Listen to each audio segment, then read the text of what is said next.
How's it going? It's good. How about you? Good. We I have, didn't get to do Marvel Monday, but it's nice to have WandaVision. yeah. There's really been nothing going on in the world of Marvel over the last week or so, right? Well, it's funny because we kept talking about how we're kind of waiting, and then Yeah. last week they were like, okay, as we have new content each week for the rest of 2021. I was like, wait, what? We used to comics every week, but Yeah, and we had some great comics this week.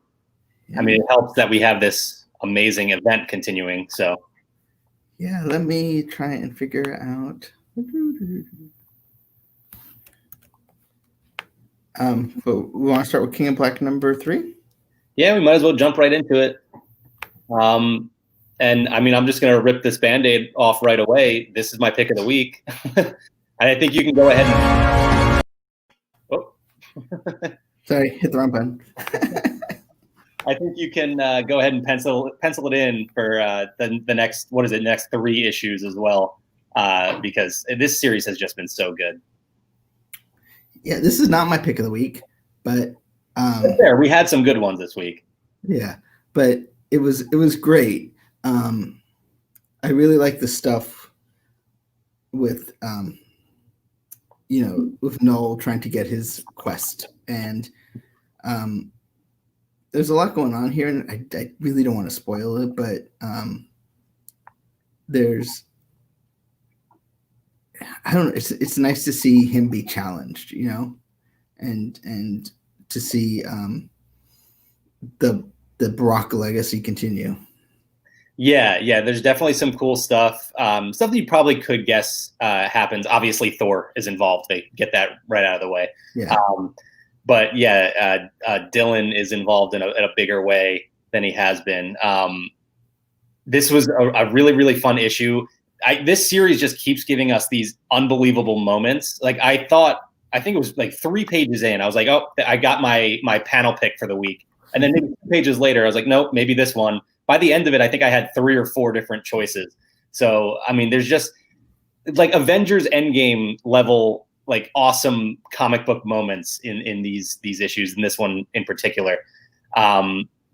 It's funny that you mentioned Null being challenged, because yeah, he is. Like we start to see the fight pick up a little bit, but it still feels so hopeless. Like everything just keeps like not going the hero's way. And I've noticed that you start to get more hope from the tie-ins than the actual series here, because you start to find more answers and more solutions in those tie-in issues. I was wondering if you saw it the same way, or what did you think with this? Yeah, I mean, it's hard to separate out the tie-ins from the main title sometimes, but it's weird because it's a Venom story. There's no question, no symbiote and all that stuff, but it's really a Marvel Universe crossover. Where we've kind of been having these crossovers where it's like the X-Men crossover or the Fantastic Four / I don't know what you would call it, the New Avengers kind of. Yeah, Young Avengers, something like that. Yeah. And like the rest of Marvel Universe might pop up, but they don't really feel like tertiary characters. Like, right. Oh, meanwhile, over in Wakanda, this is how they're dealing with it. But I don't know. I mean, I've talked before how I think how well orchestrated this is, and if you had told me before, I would have thought like, okay, this is a Venom crossover. Like, when I saw it, I was like, they'll do it for 3 months. It won't be a big deal. And, and they'll tie in a bunch of different issues and whatever. But I mean, this is exceeded all my expectations. And, I mean, Donny Cates is known for pissing me off, but, doing it in all the right ways in this series. Yeah. And I love that this issue, as you mentioned, other characters feel important. This one really ties into Thor's story going back, however many issues. So I thought that was really cool, and it ties into past Thor stories as well. So yeah, it is really involving all these other characters and making them feel important in the story, especially with the other tie-in issues, which we'll get into in a moment here. But I also wanted to point out that there's an awesome surprise ending in this one, and yet the surprise ending is just there to set up another big surprise coming. So that's awesome. They keep ramping up the excitement for the next issue. So we talked a little bit about the tie-ins. So we'll get to this week's, starting with this one, which is my pick of the week. That's what I thought might be.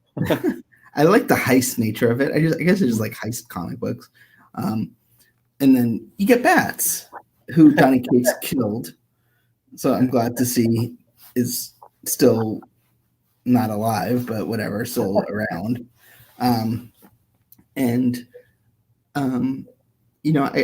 once again, it's like, her in the anti-venom suit, kind of tying it all back to Barack. It just, to me, it's just beautiful. Really, really complete, like full circle storytelling going on with this whole event here. This was also the funniest issue of the week. It was, Black Cat as a character is hilarious, and then bringing in Bats in the way that they did. Just a really, really entertaining story. I'm a little bit disappointed that the heist element, it feels like that's completed. Like we're going to move into a different direction, but I am also excited for that direction that they're moving into. So, really like this one as well. If this didn't come out the same week as an actual King in Black issue, it probably would have been my pick of the week as well. And I don't have a cover for it, but we also had Sword, which was kind of it was a tie-in issue, but not really. Or was that last week? Sword, last week was okay. Sword.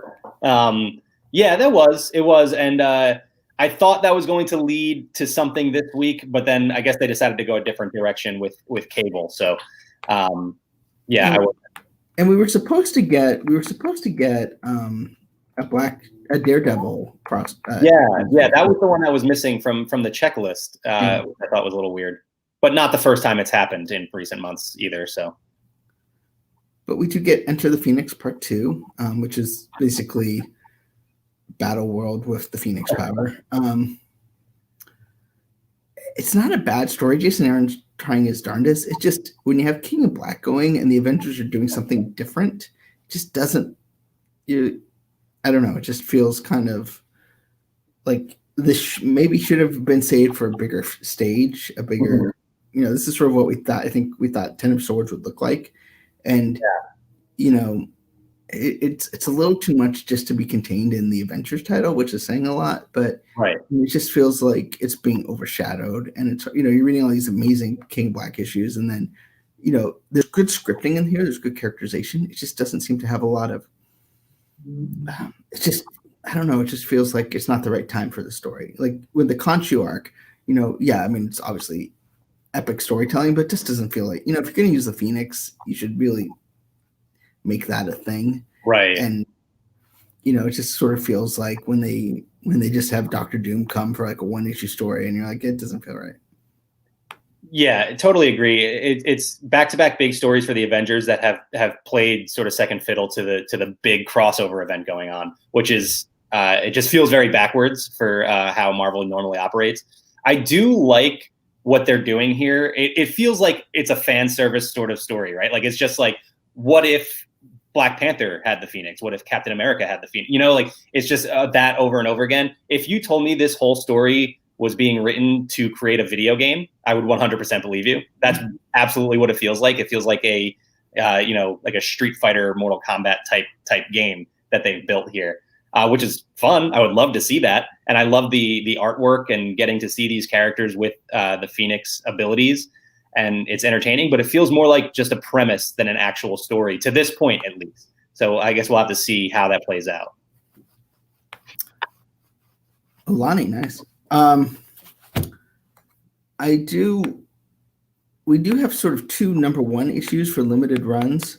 The first we have is Iron Fist Heart of the Dragon, which I enjoyed a lot more than I thought I would. I'm not a huge Iron Fist fan, but I don't know. It's just when you make Danny not so, master of Kung Fu and all that. I like that a little bit more. And, you get Luke Cage as the babysitter, which is always fun. And so I was surprised. Yeah, I like Danny as a character as well. I think I like him more as sort of the supporting character where he gets to throw in those one-liners in these crossover events while they're in the middle of a big fight. I will say I did like this more than I thought too. I'm also not the biggest Iron Fist fan, but I really like. There was a lot of really cool action, some really great art in this. For me though, it felt a little too similar to the Shang-Chi story that's going on right now. I mean, literally just fighting undead ninjas again. So it's a little weird, but yeah, it wasn't my favorite, but I did enjoy it. And then the last title we have is sort of the continuation of the Maestro storyline from Peter David, but in War and Pax. And Pax doesn't mean what do you think it was?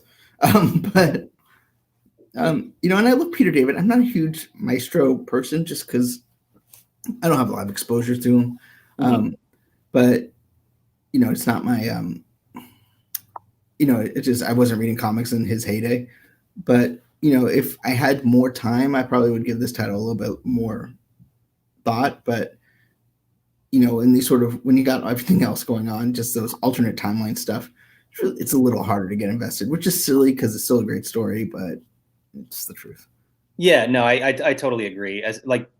Especially when we know what Maestro is down the line in the future, and this is sort of telling his backstory leading up to that point. So not only is it a completely different reality, but also we know how things are going to play out in the end.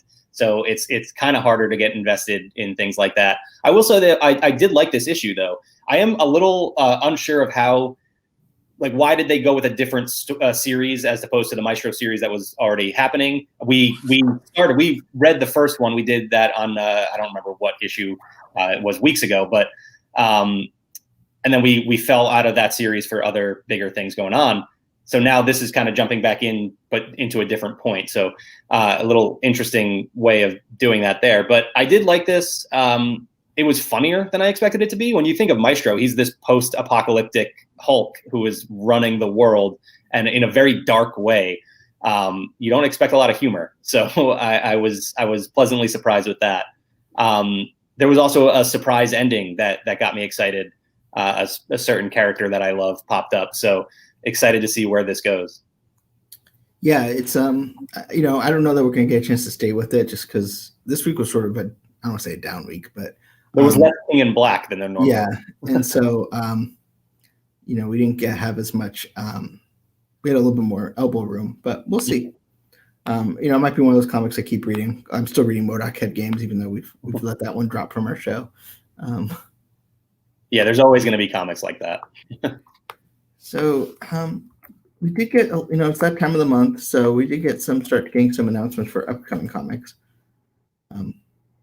Yeah, this was an interesting announcement. I saw this, and 3 or 4 other characters ran through my mind when I saw the name Darkhawk before I realized, oh no, I remember who this is now. I haven't read a lot of Darkhawk, but they are releasing a special issue in April celebrating the 30th anniversary of the character.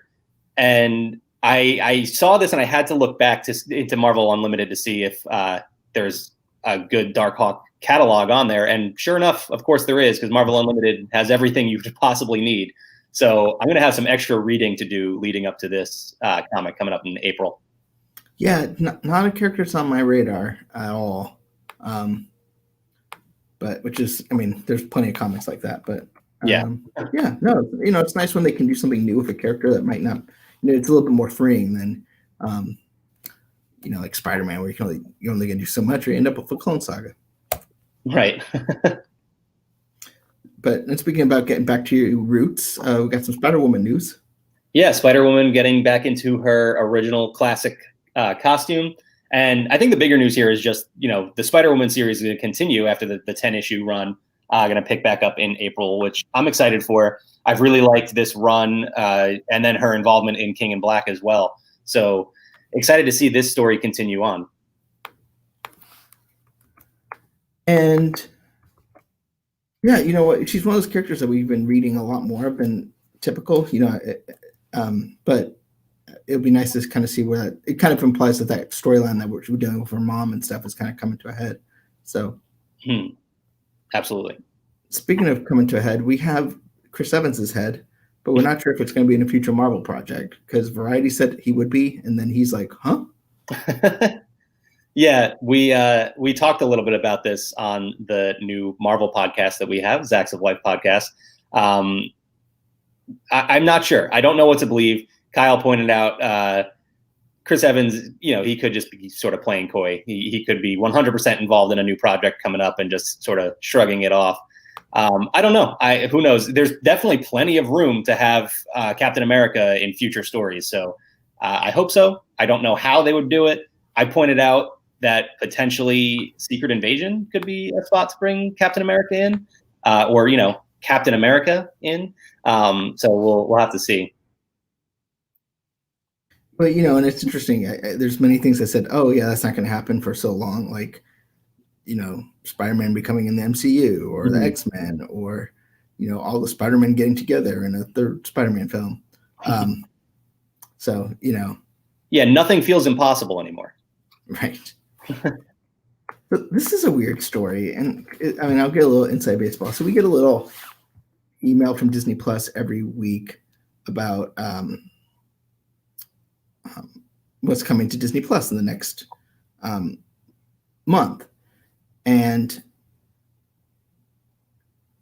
they list out the originals and they list out the library content. Marvel Behind the Mask was listed as a library question, a library title. But at the same time, we get an email announcing this as viewing on Disney Plus. So I don't know what the difference is. So I emailed them for clarification, and they basically said, yes, it's not it's listed as a library title, but it's debuting on Disney Plus. Okay. I was going to say, did I miss a Marvel documentary that I didn't know about at some point? I'm excited for this, though. This sounds pretty cool. Basically, they're going to get into the importance and the concept of a secret identity and how that ties in with different Marvel characters. So I'm definitely interested for sure. Yeah, I wonder what the politics are. I mean, that's I don't know. I guess it's just is it that basically kind of there's a lot of those shows that we thought were going to Disney Plus, like Storytellers and the Jedi Temple thing, and then those ended up going to YouTube. So I wonder if there's like they don't want to brand, maybe it's not the greatest thing. It's not like a 616 level thing. So they kind of don't want to, I don't know. Going back to comics, we got word of Spider-Man Spider Shadow, which is billed as like a what if style story. Yeah. Yeah. And this is probably the one announced for April that I'm most looking forward to. I mean, again, anytime Venom gets involved, I'm going to be excited about it. And yeah, like sort of a what if story here. It's basically what if Peter Parker became Venom. So I guess what if he just let the suit, overtake him and completely run his life. So I'm interested to see how that plays out. And I love this artwork on the cover as well. Yeah, it's funny that What If is getting into the spotlight. I was kind of curious to see if they bring back that title. So it seems like to be a way they're doing it and not so many words. Right. And we got going back to MCU. Ethan Hawke is going to be in Moon Knight. Yeah, this is interesting because first of all, I'm excited anytime they announce any casting or any sort of news for this show. This is the one I'm most looking forward to, probably, aside maybe from Secret Invasion.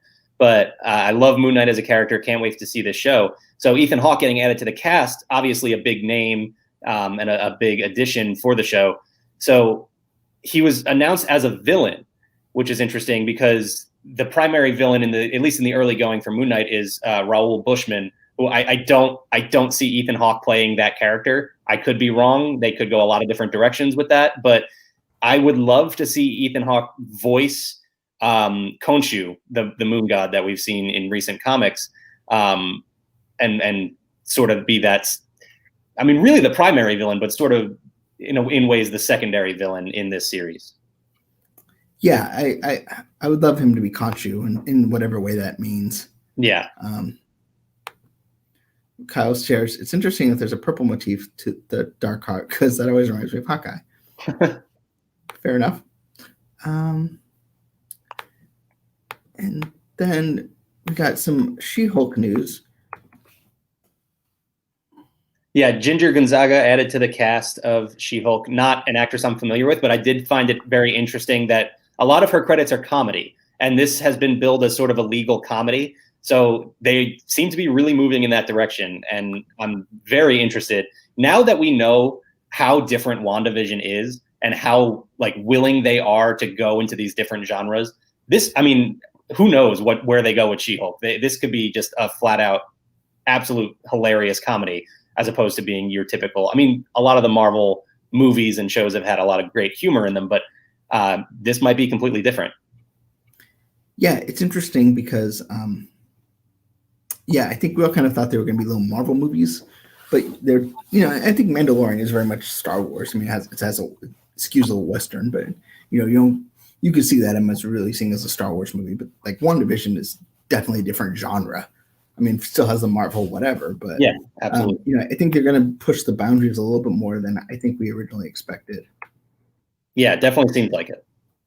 And speaking of WandaVision, yeah, they released this featurette, sort of more or less just giving a synopsis on the story. But to me, the thing that was interesting is this particular shot right here, where you see writer Jack Schaefer, and right behind her, you can see all the character artwork and everything. And most notably, right there is Simon Williams, aka Wonder Man. I don't know, hinting at something, maybe. I mean, I don't buy into stuff like this, but the fact that there's also an Easter egg in the opening of the second episode where you can see the helmet of the Grim Reaper, Eric Williams, who is Simon's brother. I mean, maybe there's a tie-in here. These characters do have some strong connections to Wanda and Vision in the comics as well. So I don't know. We could see this show introduce Wonder Man into the MCU.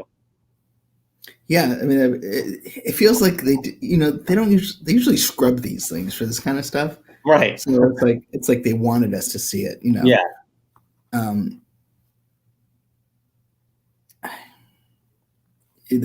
don't want to speculate, but and then I will go back to comics for our last story, going back to kind of tying it all together to Avengers and King in Black. They're finally gonna combine forces here, I think. Yeah, which I find this to be really interesting, and I was a little bit confused by this because King in Black is supposed to be wrapping up in March, is it not? Did they move the schedule on us? I don't know anymore because we've had some delays. Yeah. Okay. So this is supposed to be coming out in April, and obviously this is the Avengers getting involved in King in Black, which they already kind of are. We've already seen Blade and the vampires and everything like that. So I'm interested to see where this issue is actually going. Is this wrapping up King in Black? Is this, after Null has been defeated or whatever, however this story ends? I'm interested to see where this takes place. Yeah. It's interesting because, we found out that Donny Cates' run on Venom's going to end with 200 in April. And, that's sort of been the big, we don't really know what's happening after that, right? Like, what's the next big thing from Marvel? Yeah. So you don't have to pull up the cover that they revealed for number 200, because I actually found that to be pretty spoilery.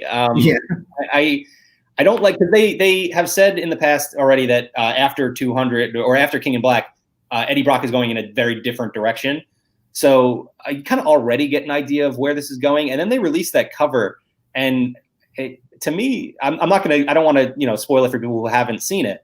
But to me, kind of just gives away how King in Black is going to wrap up. I am interested to see what happens with that angle, but I kind of wish they hadn't shown us that cover. Yeah. I agree. I also know that sometimes the covers are bunk. Yes, that's also a good point.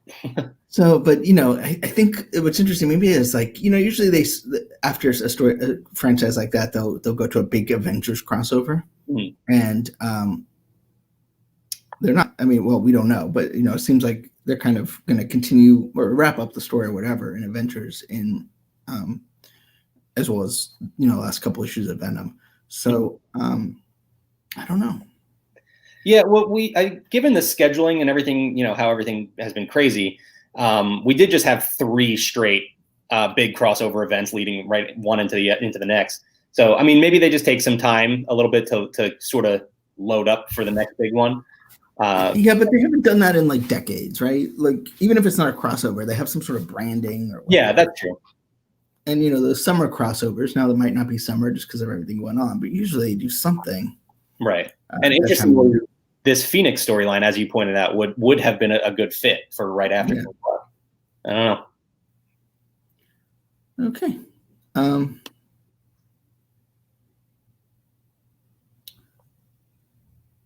So with that being said, we're kind of pressed for time today just because with everything else going on. But I'm excited about your new podcast, and I want you to plug it.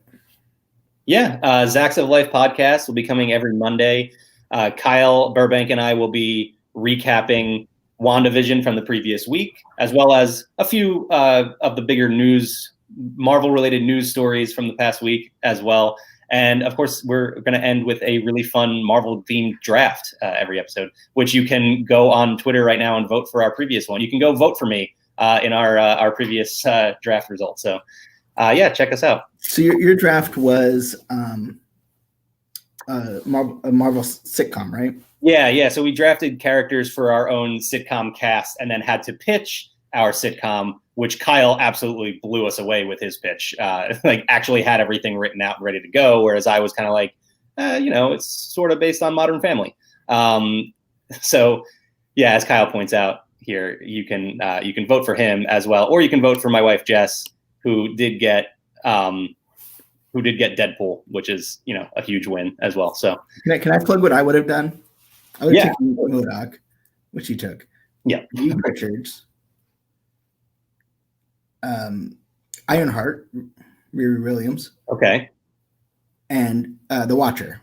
And what it'd be is Reed Richards is like the ultimate dad, right? Like you need a great dad. And then MODOK would be his like mischievous son. Riri would be like the spunky, quirky daughter who's like always frustrated with the evil brother. And then Uatu the Watcher would be the nosy neighbor. Oh, I love it. Yeah. That's the perfect fit for Uatu. And that's such a great character that I didn't think of and definitely would have drafted if I did. So we're gonna wrap up, but don't forget also check out Marvel Mondays. We're gonna recap. That's gonna be our WandaVision recap show, at least as long as WandaVision's happening. Mm-hmm. So we'll talk comics and other news here, but we'll also be talking primarily Wanda and Vision. No disrespect to him. On Mondays at 1:30. Yeah. Thanks so much, Matt. Yeah. Thank you. Bye everyone.